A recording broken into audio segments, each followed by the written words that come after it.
নমস্কার বন্ধুরা, সহজ রেসিপির আরও একটি নতুন পর্বে তোমাদের প্রত্যেককে স্বাগত জানাই। আজকের এই ভিডিওটার মাধ্যমে আমি তোমাদের সঙ্গে অনেক কিছু শেয়ার করব। সকালবেলা সরস্বতী পুজোর দিন ঠাকুর দেখতে বেরোনো থেকে পুষ্পাঞ্জলি দেওয়া থেকে আরম্ভ করে সারাদিন যেখানে যেখানে ঠাকুর দেখতে বেরিয়েছি সেগুলো সমস্ত কিছুই শেয়ার করব। তার সঙ্গে শেয়ার করব গোটা সেদ্ধ কিভাবে রান্না করবে, মশলা গোটা সেদ্ধ আমাদের আছে সেটাও শেয়ার করব। রেসিপিগুলো সম্পূর্ণভাবে দেখতে থাকো।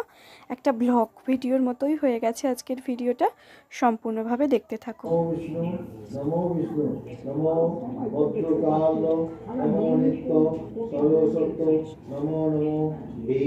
বেদাঙ্গ বিদ্যা স্থানে এইবচ এষ সচন্দন গন্ধ পুষ্প বিল্ল পদ্মাঞ্জলি নমো শ্রী শ্রী সরস্বতী চরণে পুষ্পাঞ্জলি।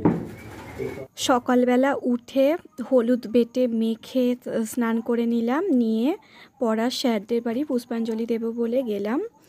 পড়ার দাদাদের বাড়ি 6:30টায় বাউন আসার কথা ছিল, ব্রাহ্মণ এসেছিল 6:45 নাগাদ। তারপরে 8টার সময় যখন পুষ্পাঞ্জলি দিতে গেলাম তখন সেখানে পুষ্পাঞ্জলি হয়ে গিয়েছিল, তাই আমার পুষ্পাঞ্জলি দেওয়া হলো না। কিছুক্ষণ সেখানে থেকে ঠাকুর দেখে কিছুক্ষণ সময় কাটিয়ে বাড়ি এলাম। তারপরে পুষ্পাঞ্জলি দিলাম। আমাদেরই বাড়ির সামনে যে মন্দির আছে দুর্গা মন্দির, সেখানের মন্দিরে পুষ্পাঞ্জলি দিয়ে তারপরে সাজুগুজু করে 12:30 নাগাদ বেরিয়ে পড়েছিলাম ঠাকুর দেখার জন্য।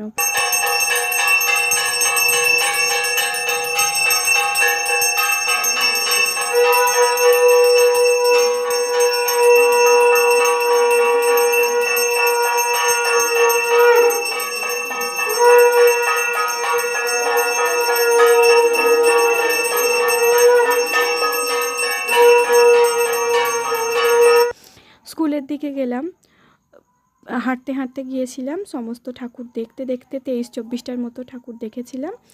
এখানে তোমাদের সঙ্গে কলেজের ঠাকুর যে আছে আনতে যাওয়া থেকে শুরু করে সমস্ত কিছুই শেয়ার করতে থাকবো।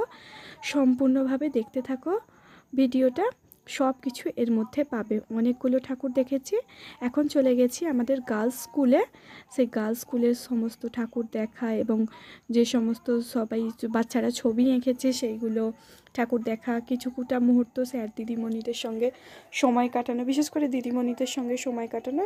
এখানে স্কুলের পুজো হচ্ছে যখন গেলাম, কিছুক্ষণ এখানে থাকলাম, প্রায় 1.25 ঘন্টার মতো ছিলাম। এখানে পুজো দেখে প্রসাদ খেলাম। অনেক নতুন নতুন দিদিমণি এসেছে দেখলাম, তাদের সঙ্গেও পরিচয় করা হলো। পুরনো কিছু দিদিমণি আছে, কিছু রিটায়ার করেছেন, তারাও এসেছিলেন, তাদের সঙ্গে অনেক কথা হলো। দেখে আরও ভালো লাগলো যে 5 বছর হলো স্কুল ছেড়ে চলে গেছি, তাও সমস্ত দিদিমণিদের মনে আছে আমার কথা। কিছু দিদিদের আমি ছবি তুলে দিলাম, বললো একটু ফোনটা ধরে ছবি তুলে দে, সেসব ছবি তুলে দিলাম। কিছু দিদিমণিদের সঙ্গে আমিও ছবি তুলেছিলাম, কিন্তু আমার ফোনে নয়, সেই দিদিটার ফোনেই ছবিটা তোলা হয়েছিল। আর দিদিটাকে তো চিনি না, হঠাৎ করে দেখা হয়েছিল, তাই তার থেকে নাম্বারও নিইনি আর ছবিগুলোও নেওয়া হয়নি। তাই তোমাদের সঙ্গে স্যার দিদিমণিদের সঙ্গে তোলা ছবি শেয়ার করতে পারলাম না। যে কটা স্যার দিদিমণিদের সঙ্গে আমার ফোনে ছবি তোলা ছিল সেগুলোই শেয়ার করছি। এবার চলে গেছি হাই স্কুলে। হাই স্কুলে দেখো কি সুন্দরভাবে সাজিয়েছে, এগুলো স্টুডেন্টদের আঁকা ছবি, সেগুলোও শেয়ার করছি। তার সঙ্গে তোমাদের সঙ্গে এখানকার ঠাকুরটা তো আগেই দেখালাম, আর একবার দেখাবো। এখানেও কতগুলো দিদিমণি স্যারদের সঙ্গে দেখা হলো, কথা হলো।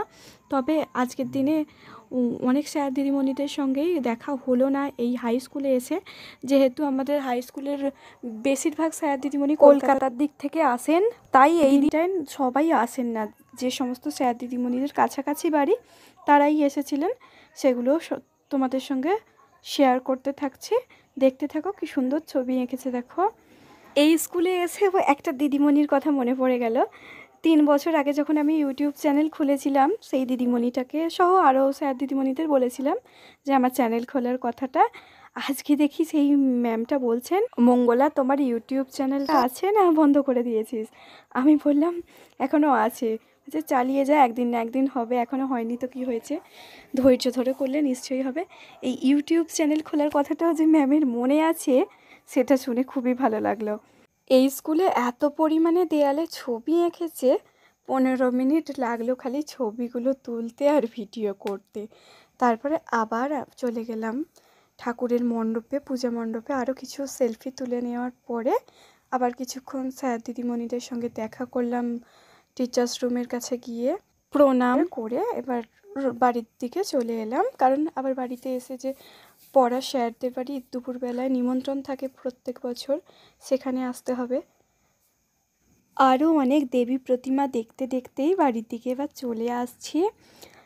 এবার তোমরা বলো তো 23টা ঠাকুর দেখেছি নাকি 24টা দেখেছি নাকি আরও বেশি দেখেছি? আমি তো বললাম 23-24টা। এবার চলে এলাম, এটা আমাদের কলেজের দেবী প্রতিমা। কলেজের প্রতিমাটাও খুব সুন্দর হয়েছে। এবার কলেজের টিচার্স এবং স্টুডেন্টদের সঙ্গে কিছু তোলা ছবি এবং তাদের হাতের আলপনাও তোমাদের সঙ্গে শেয়ার করলাম। খুব সুন্দর সুন্দর আলপনা দিয়েছে এবং দিচ্ছে, ঘর পরিষ্কার করছে, সেই সব ছবিও তোমাদের সঙ্গে শেয়ার করলাম। তার সঙ্গে শেয়ার করব বিভিন্ন দাদা দিদিরা যে ঠাকুর আনতে গিয়েছিল তারও কিছু ছবি এবং ভিডিও, যেগুলো দেখতে থাকো সম্পূর্ণভাবে। ভিডিওটা মনোযোগ দিয়ে দেখলে বেশ মজাদার হয়েছে আজকের ভিডিওটা। চলে গেছে কলেজের ঠাকুর আনতে। আমাদের কলেজের দেবী প্রতিমাও চলে এলো। এবার কলেজে প্রবেশের পালা দেবীর। এই দাদা দিদিগুলো আমাদেরই কলেজের স্টুডেন্ট, এরাই ঠাকুরটা আনতে গিয়েছিল। এবার দেবী আমাদের কলেজের যে মণ্ডপে আসে সেখানে এসে গেল। এটা আমাদের কলেজ। এবার চলে এলাম প্রাইভেটের দাদার বাড়ি ভোগ খেতে। এখানেও যে বান্ধবী এসেছিল তার সঙ্গে কিছু ছবি তুলে নিলাম। এবার আমরা খেতে বসে গেলাম। খিচুড়ি, আলুর দম, তার সঙ্গে দিয়েছিল চাটনি, পাঁপড় ভাজা, পায়েস, বোঁদে এবং রসগোল্লা। কিছুই আর কি ঠাট্টা করা হচ্ছিল, সব বাচ্চাগুলোও বসেছিল, তারাও কমতি যায় না। বাড়ি চলে এলাম। বাড়িতেও খিচুড়ি হয়েছিল, আলু ভাজা, বেগুন ভাজা আর কুল টমেটোর চাটনি করতে হয়, যেটা কাল মা ষষ্ঠী করবে। দই এবং কুল টমেটোর চাটনি আর গোটা সেদ্ধ বসাবো, সেই গোটা সেদ্ধ দিয়ে মা এক হাঁড়ি গোটা সেদ্ধ করবে আর আমি এক হাঁড়ি করবো। মা সমস্ত সবজি কেটে দিয়েছে আর আমি শাকটা কেটে নিয়েছি। সেসব সব দেখিয়ে দিলাম কি কি হয়েছে। রাঙালু, সিম, বেগুন, কড়াইশুঁটি এবং দুটো কুল দিতে হয়। সব কিছুই কিছু কিছু গোটাও রাখতে হয়, তবেই তো গোটা সেদ্ধ। এবার মুগ কড়াইটাকে ভেজে নিচ্ছি শুকনো খোলায় বা শুকনো কড়ায়। তোমরা চাইলে আগে থেকেও কড়াইটাকে ভিজিয়ে রাখতে পারো, অনেকেই ভিজিয়ে রাখে, কিন্তু আমার মা সঙ্গে সঙ্গে করে বলে আমিও তাই করছি। মিনিট 5 মতো ধরে এটাকে লাল লাল করে ভেজে নেব এবং জল দিয়ে কিছুক্ষণ আমি ভিজিয়ে রাখবো। 15 মিনিটের মতো ভিজিয়ে রাখলেই হবে। হাঁড়ির মধ্যে 4 গ্লাস জল দিয়ে দিচ্ছি। জলের পরিমাণ ঠিক থাকলে তবেই গোটা সেদ্ধ ঠিকঠাক হবে। 4 গ্লাস জল দিচ্ছি। ছোলা আর মটর কড়াইটা গত রাত থেকে ভেজানো ছিল, আর মুগ কড়াইয়ের একটা কাঁচা গন্ধ বেরোয় বলে আমরা ভেজে। হাঁড়ির মধ্যে 4 গ্লাস জল দেওয়া হয়ে গেল। জলটাকে ভালোভাবে ফুটে উঠতে দেব। জল ফুটে উঠেছে। এবার এর মধ্যে কড়াইগুলো দিয়ে দেওয়া হবে। মটর কড়াই 500 নেওয়া হয়েছে এবং ছোলা 250 নেওয়া হয়েছে। চাইলে তোমরা আলাদা করেও ভিজিয়ে রাখতে পারো। আমাদের বড় জায়গা ছিল বলে একটা জায়গাতেই ভিজিয়ে রাখা হয়েছিল। হাঁড়ির জলের মধ্যে দিয়ে দিচ্ছি। মুগ কড়াইটাও আছে 250 গ্রাম, এটাকেও 15 মিনিট ভিজিয়ে রেখেছিলাম, হয়ে গেছে। একই সঙ্গে দিয়ে দিচ্ছি, সেদ্ধ হবে। পরে দিলে আবার সেদ্ধ কম হবে, তাই এখনই 3টে কড়াইকে দিয়ে দেওয়া হচ্ছে। যাদের 5 কড়াই আছে একসঙ্গে তারা 5 কড়াইটাও দিয়ে দিতে পারো। আমাদের 5 কড়াই দেওয়ার নিয়ম নেই, আমার ঠাকুমা করতো না বলে 5 কড়াই দিয়ে, তাই আমাদের দেওয়া হয় না। হাঁড়ির মধ্যে একটা থালা চাপা দিয়ে দিচ্ছি। উনুনটা নিভে গেছে, আরেকবার ধরিয়ে নিচ্ছে। তারপরে আবার সেদ্ধ করতে দিয়ে দিলাম কড়াইটাকে। রান্না করতে করতেই তোমাদের পরিমাণটা বলে দেব। প্রথমে আমি 1 হাঁড়ি করে নিচ্ছি, মানে হবে আধ হাঁড়ি, বড় হাঁড়ি, তিজেল হাঁড়ি যেটাকে বলে। আমি এবার ওই কড়াইটা অর্ধেকটা সেদ্ধ হওয়ার পরে আলুটা দিয়ে দিচ্ছি। আলুটা 4 কেজি নেওয়া আছে, আমি 2 কেজিতে করবো আর মা আরও কিছু ছাড়িয়ে নেবে। আমার এখন 3 কেজি ছাড়ানো আছে, পরে আরও 1 কেজি ছাড়িয়ে নেবে। রাঙা আলুটা 1 কেজি আছে, আমি 500 দিয়ে দিই। আলু আর রাঙা আলুটা দুটো একসঙ্গে দিয়ে কিছুক্ষণ আরও সেদ্ধ করে নিতে হবে। ততক্ষণে কড়াইটাও যেটুকু সেদ্ধ হতে বাকি আছে সেটা হয়ে যাবে। আবারও থালাটা চাপা দিয়ে এবার আমি আরও কিছুক্ষণ সেদ্ধ করে নেব। ধাপে ধাপে যেমনভাবে করছি তেমনভাবেই করবে, তবে পারফেক্ট গোটা সেদ্ধ হবে। এইদিকে 750 শিম কাটা আছে, 1 কেজি বেগুন, 1.5 কেজি পালং শাক এবং 1 কেজি কড়াইশুঁটি। এবার আবারও কিছুক্ষণ পরে হাঁড়ির ঢাকাটা খুলে নিচ্ছি। এবার এর মধ্যে দিয়ে দেব কড়াইশুঁটি, কুলটাও দিয়ে দিচ্ছি। একটা কুল এইটাই দেব, পরের গোটায় মা আর একটা কুল দিয়ে করে নেবে। কড়াইশুঁটিটাও আমি এবার দিয়ে ভালো করে থালা চাপা দিয়ে আরও 10 মিনিট সেদ্ধ করে নেব। এটা ধাপে ধাপে করছি। প্রথমে দিলাম 3 রকমের কড়াই, মুগ কড়াই, মটর কড়াই এবং ছোলা, তারপরে দিলাম রাং আলু এবং তার কিছুক্ষণ পরে দিলাম কড়াইশুঁটি। আরও কিছুক্ষণ আমি এটাকে সেদ্ধ করে নেব। আবারও হাঁড়ির ঢাকা খুলে নিচ্ছি। শাকটা দিয়ে দেব। শাকের 1-2 পাতা নিয়েছি যাতে একটু ঘ্যাঁট মতো হয়, আর বেশি ডাঁটা নিয়েছি।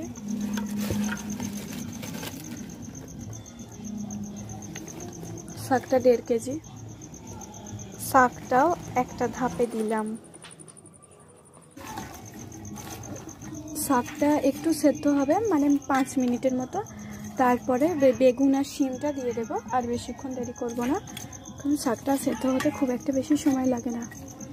থালাটা আবারও চাপা দিয়ে মিনিট 5 মতো সেদ্ধ করে নেব। 1 কেজি বেগুন কেটে নেওয়া আছে। এবার এই গোটা সেদ্ধর মধ্যে দিয়ে দিচ্ছি। শাকটা মোটামুটি সেদ্ধ হয়ে গেছে, তারপরে বেগুনটা দিচ্ছি।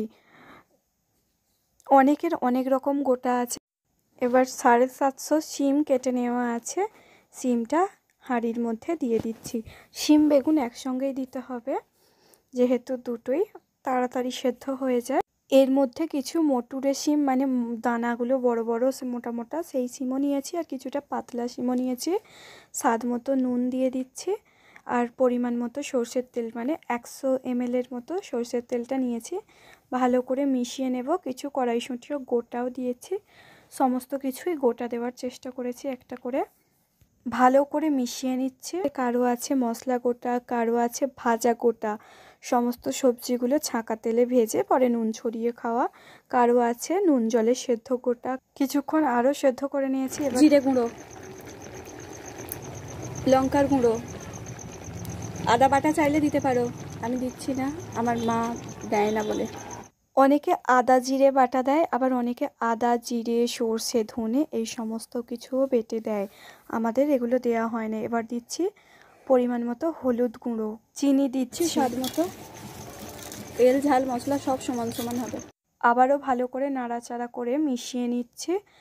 এবার ভালোভাবে সেদ্ধ করে নেব আরও 5 মিনিট সময় ধরে। কিছু সবজি যে কাঁচা রেখে দিয়েছি দেখালাম, সেটা মা করবে বলে রেখে দিয়েছি। আমি আগে করে নিচ্ছি 1 হাঁড়ি। কারো আছে নুন জল চিনি সবই দেবে, খালি হলুদ লঙ্কা দেবে না। আবার কারো আছে ওলকপি, ফুলকপি, বাঁধাকপি এবং শাক সমস্ত কিছু দিয়ে তৈরি গোটা। অনেকের অনেক রকম আছে। আজকের দিনে যে যেমনভাবেই করুক না কেন খেতে খুবই ভালো হয়। আবারও থালাটা চাপা দিয়ে সেদ্ধ করে নিচ্ছি। আর কিছু মশলা দেওয়ার প্রয়োজন নেই। আমরা যেমনভাবে করি সেটাই তোমাদের সঙ্গে শেয়ার করলাম। অনেকে অনেক রকমভাবে গোটা সেদ্ধ করে থাকে। মিনিট 5 মধ্যে সেদ্ধ করতে করতে যেটুকু জল আছে সেটুকু শুকিয়ে গেলেই গোটা সেদ্ধটা একদম রেডি হয়ে যাবে। এবার নামিয়ে নেব। এবার সরস্বতী মায়ের কাছে একটু প্রসাদ দিয়ে আসা হবে, তারপরে আমাদেরও খাওয়ার পালা। গোটা সেদ্ধটা নামিয়ে নিয়েছি, এবার একটা জায়গায় ঢেলে ঠাকুরকে দিয়ে আসবে প্রসাদ। ঢেলে নিয়েছি সমস্ত গোটা সেদ্ধটা। আমার এই সরস্বতী পুজোর ভিডিও এবং গোটা সেদ্ধর ভিডিওটা আসতে অনেকটা দেরি হয়ে গেল, কিছু বিশেষ কাজের জন্য অতদিন পোস্ট করতে পারিনি। আজকের ভিডিও এখানেই শেষ করলাম। এই ভিডিও কেমন লাগলো কমেন্ট সেকশনে জানাও। ভিডিও ভালো লাগলে লাইক করো। চ্যানেলে নতুন বন্ধু হয়ে থাকলে চ্যানেলটাকে সাবস্ক্রাইব করো। এই রকম নিত্য নতুন বিভিন্ন রেসিপির আপডেট পেতে হলে বা রেসিপি দেখতে হলে আমার চ্যানেলটাকে সাবস্ক্রাইব করো। আমার সাবস্ক্রাইব সংখ্যা খুবই কম এবং ভিডিও তোমরা কেউ তেমন দেখছো না। সবাই দেখো, একটু সাপোর্ট করো। আমি ফিরে আসবো অন্য কোনো এক রেসিপির সঙ্গে।